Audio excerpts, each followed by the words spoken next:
White people did not exist before 1681.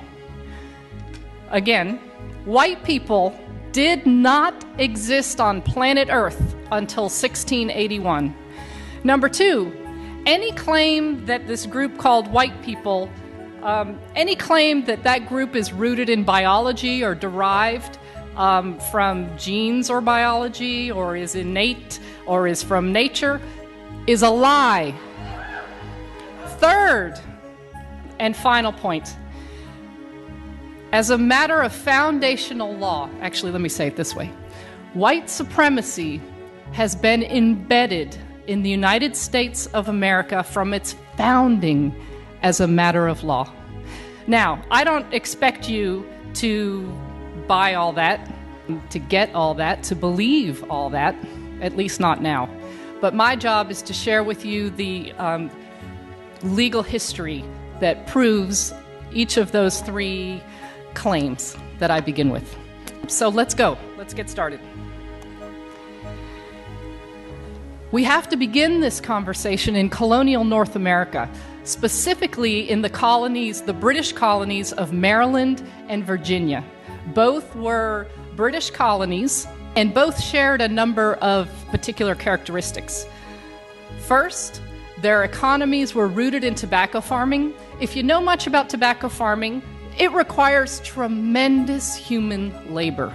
Lots and lots of workers. So those who owned large plantations, big landholders, constantly needed laborers to do the work to grow the tobacco. In addition to sharing an economic base, both colonies had an incredible gender imbalance, roughly 10 men for every woman. Now, let's understand a little bit about the folks who constitute the people in these two colonies. Oh, and by the way, let me give you a year. We're in the early 1600s, okay? The early part of the 17th century, colonial North America. England had, for some bizarre reason that today demographers cannot explain, there was a population boom in England in the early 17th century. So there were lots and lots of poor British people who were on the public doles, who couldn't find a way to make a living, who couldn't feed themselves. So the king in England was quite happy to have them sign a contract of indenture to then go work in the British colonies. And that is what happened. Both indentured and enslaved persons, according to historian Edmund Morgan, were sold and traded like cattle.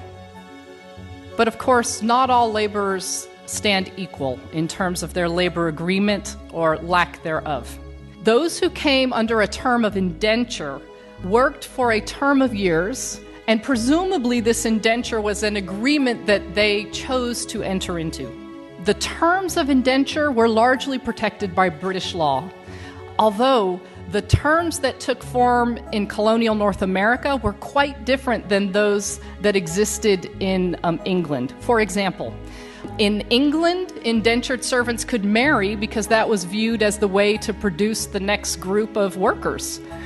In this country, indentured servants were prohibited from marrying, and if women were unfortunate enough to get pregnant during their term of indenture, they added usually about 7 to 9 years onto their term of indenture and 1 year to the father. Slavery, of course, was a status that came with life, work for life. There was neither British law nor international law to prohibit or restrict slavery. What we do know is that at this time period in colonial North America, there were free persons of African descent.